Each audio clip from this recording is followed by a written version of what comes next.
think it right now, after I look back on my childhood, I think it was wonderful. At the time, I wouldn't have said that it was wonderful because we grew most of the things that we ate, and that was a plus. And right now that I'm older, I realize that was a plus. We struggled and pulled all the way on our own, me and my sister and my brother. What did you enjoy doing? Jumping rope. Uh-huh. Made the rope out of honeysuckle vine. Mm-hmm. You ever seen one of those? Yes. Make a good jumping rope. Mm-hmm.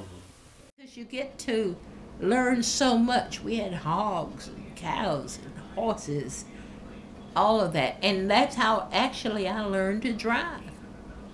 My daddy had a tractor and that he used in the field. And he let me drive the tractor, and I changed gears and that kind of thing. And then when I was pretty good at that, he let me drive the old farm truck. And when I was in high school, I drove a school bus. So how was it like growing up with all of them, with one brother and 4 sisters? Like, did y'all get along? I was the oldest. I took care of everybody else. I did a lot of cooking and cleaning. And I set a good example for all my siblings. We raised corn, butter beans, peas and stuff. Really? White potato. I love potato. Didn't have to go to the store and buy it. We raised it. I have a compassion for old people, and I love life, and I love going to church and being a Christian. Okay.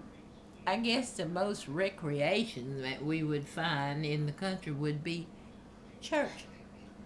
We look forward to going to church and going to the Sunday school conventions and anything that went on at the church. We look forward to it because that was more of a social outing for us. I had a beautiful childhood. I didn't finish high school because I got pregnant. And from there, raising my grandchildren, I had to go back to school. So I did 1 year of college for computer literature. Okay. And I thought it was such a hard course, but I got tired of it. I learned a little bit here and there, but it was fun. But I decided, why go to school for these kids when their mother should be doing this? After I quit school, I got my own apartment, and I had my own place, and then I went back to school and got my GED. Another question I want to ask is, what was your most embarrassing moment? I have several. I will say I was running for the bus one time and fell. And then had to get up and get on the bus anyway. And it was waiting. One time in high school, I was in swim class, and I really wasn't a good swimmer. And I lost my balance, and then I thought I was drowning. And the first thing that I could grab onto to pull myself back up above water was this boy's swim trunks. I pulled his swim trunks all the way down. And it was embarrassing to me because I kind of liked him. He was kind of cute to me. And after that, I couldn't even hardly look the guy in the face, but I thanked him for his swim trunks because that day they saved my life. Did you get along with the other children? But you have lots of friends. Yeah, as long as they treated me right. Oh, that should be fine. I wouldn't take nothing off of none of them. They called me old fox, and I was ready to fight them. Yeah. I did want to go to college and do something more than work in the tobacco patch. So what college did you attend? I went to A&T in Greensboro. As I got older and went to college for a year, I learned computer. And then that's when I learned how hard it was on the typewriter. So the computer was much easier. You have a free education. It shouldn't be a problem with these children going to school. I don't know what Durham dropout list is at that point right now, but it needs to stop rising.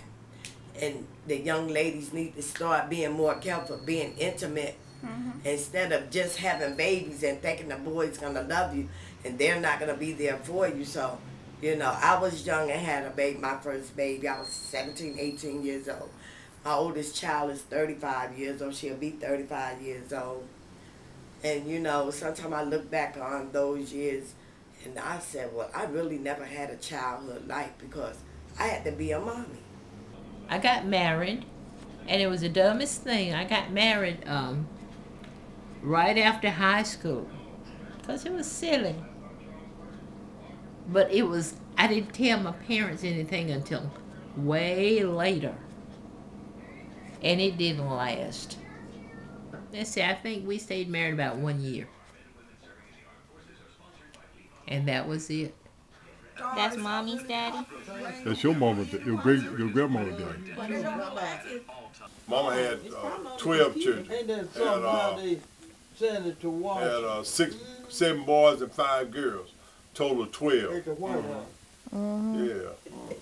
So we was after we left Durham, probably in 1951, we moved out there to the country next to the birthplace where my grandfather and grandmother was reared at. Out there on the Guest Road, place called Lebanon Township.